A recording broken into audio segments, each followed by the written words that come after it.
आगे मिलते हैं हम लिंगेट प्रेसिंग लिंक हुए के एक और वर्ड प्रॉब्लम। वो यहाँ क्या बोल रहा है, चलिए कुछ समझ में। 5 years hence the age of Jacob will be 3 times that of his son। यानी कि लेट द हमारे लिए सबसे पहले तो ये कर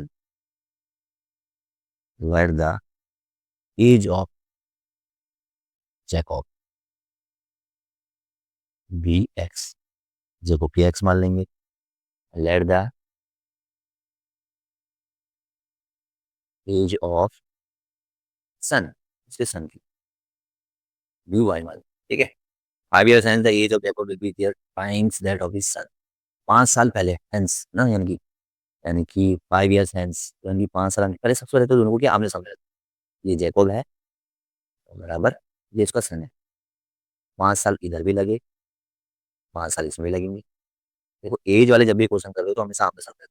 जैको को हमने क्या मान लिया, एक्स मान लिया, सन को क्या हमने वाई मान लिया। अब क्या बोला है पहले पढ़ो, 5 years, ठीक हो गया। Age of Jacob will be, यानी कि जैकोब कौन है, ये जैकोब है, ये जैकोब है और ये कौन है, सन है। ठीक, हमने सामने रख दिया हमने। उसके के बाद क्या बोल रहा है, 5 साल बाद, 5 साल इधर भी ऐड होंगे, 5 साल इधर भी ऐड होंगे। क्या बोला है, will be 3 times that of son. Son की क्या होगा, 3 times। 3 कहाँ होगा, मल्टीप्लाई इधर होगा ना, बस। और इसको सेटिंग कर दो, उनकी x plus 5 equal to p y plus 3 ठीक है। और ये एक्स इधर और प्लस यहाँ जाके माइनस हो जाएगा, -3 वाई, और 5 वहाँ जाके माइनस हो जाएगा, यानी कि 15 - 5 कितना हो गया, 10। यानी कि ये इक्वेशन हमारे पास एक रेडी आ गई, यानी कि x - 3y इजिकल टू 10। एक इक्वेशन ही आ गई। चलो भाई, अब हम आगे बढ़ते हैं। 5 years ago, देखो यानी कि पहले। तो अब हम यहाँ पर फिर से हुई जैकब और ये सन। तो जैकब कौन था, एक्स, और सन कौन था, वाई। 5 साल पहले, तो 5 इधर भी माइनस होगा भाई, 5 इधर भी माइनस होगा, ठीक है। Jacob age was 7 times solution. तब कितना है, जब 5 साल पहले की बात चल रहा है, 7 टाइम्स अपने सन के, 7 टाइम्स बढ़ा है, 7 यहाँ मल्टीप्लाई हो जाएगा, ठीक है ना भाई।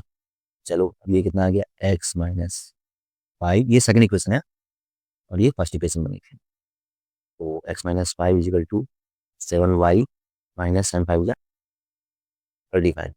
प्लस यहाँ के माइनस, ये माइनस वहाँ के प्लस, x - 7y इक्वल्स -35। अभी माइनस प्लस माइनस क्या हो गया, माइनस प्लस, -35 प्लस 5, यानी कितना आ गया, -30। ये बन गई सेकेंड इक्वेशन, ठीक है भाई। चलो भाई, अब दोनों इक्वेशन को सॉल्व करते हैं।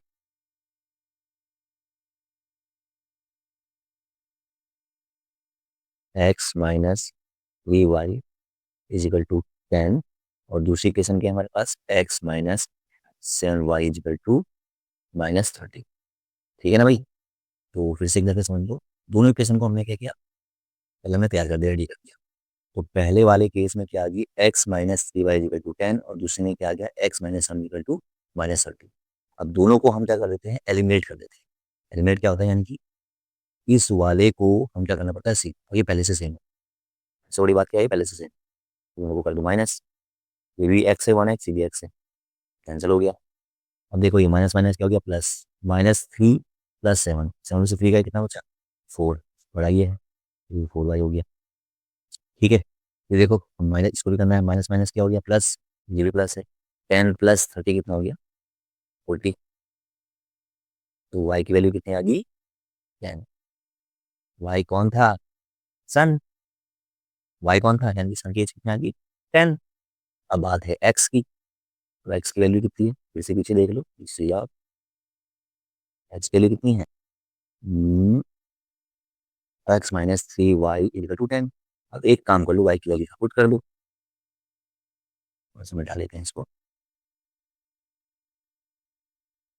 x - 3y इक्वल टू 10, हमारे पास एक क्वेश्चन पड़ी है, और y की वैल्यू यहाँ डालेंगे, क्योंकि x - 3 इंटू 10 इक्वल टू 10।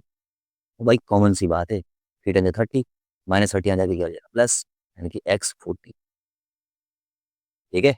यानी कि सन की एज आती 10 और फादर की एज आती 40, इसको आप अच्छे से लिखिएगा, ठीक है। फिर से एक दफे रिपीट कर देता हूँ, देख, सबसे पहले आपने 5 साल आगे था, फिर उसके बाद 5 साल क्या था? पीछे था। इसमें पीछे था, पीछे की बात चली थी।